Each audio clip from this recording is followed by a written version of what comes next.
Dracula by Bram Stoker. Condensed version. Jonathan Harker, a young solicitor from England, embarks on a journey to Transylvania to assist Count Dracula, a nobleman from the Carpathian Mountains, with the purchase of an estate in England. Harker is struck by the eerie and remote landscape of Dracula's homeland, and his apprehensions grow as he approaches the Count's castle. Upon arrival, he is greeted by the imposing and peculiar figure of Count Dracula, whose strange appearance and nocturnal habits unsettle him. Dracula's hospitality initially seems genuine, but Harker soon realizes he is a prisoner in the castle. His unease deepens when he witnesses Dracula scaling the castle walls like a lizard and discovers that the Count has no reflection in mirrors. Exploring the castle, Harker finds a room filled with old coffins and a library containing books on English culture, hinting at Dracula's obsession with moving to England. Harker's fears are confirmed when he encounters 3 vampire women who try to seduce and kill him, only to be stopped by Dracula. Desperate to escape, Harker manages to climb down the castle walls and make his way to a nearby monastery. The monks care for him until he is well enough to return to England.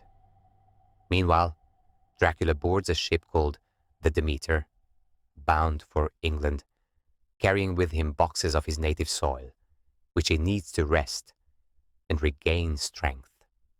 The ship's voyage is marked by a series of mysterious deaths among the crew, and it arrives in England with only the captain's lifeless body tied to the helm. In England, Mina Murray, Harker's fiancée, is staying with her friend Lucy Westenra in the coastal town of Whitby. Lucy, who has recently accepted a marriage proposal from Arthur Holmwood, begins to exhibit signs of illness, including sleepwalking and a severe loss of blood. Dr. John Seward, who runs an insane asylum and is one of Lucy's suitors, is baffled by her condition and calls in his former mentor, Professor Abraham Van Helsing. Van Helsing arrives and quickly suspects that Lucy is the victim of a vampire. Despite administering multiple blood transfusions from her suitors, Seward, Holmwood, and the American Quincy Morris, Lucy dies. Her death is marked by strange occurrences, and soon after, reports emerge of a bloofer lady attacking children in the area. Van Helsing, Seward, Holmwood, and Morris track Lucy to her tomb and confront the horror of her transformation into a vampire. They perform a ritual to release her soul, driving a stake through her heart and decapitating her. Jonathan Harker, having recovered from his ordeal, returns to England and marries Mina. He shares his experiences with her, and she helps him organize his notes and journals. The couple soon realizes that Dracula is in England and responsible for Lucy's death. As Dracula begins to prey on Mina, the group, led by Van Helsing, vows to destroy him. They uncover Dracula's lairs in London and sterilize them with holy wafers, forcing the vampire to flee. Using Mina's psychic connection to Dracula, the group traces his movements and learns he is returning to his castle in Transylvania. The pursuit takes them across Europe, with Mina providing crucial insights despite her weakening condition.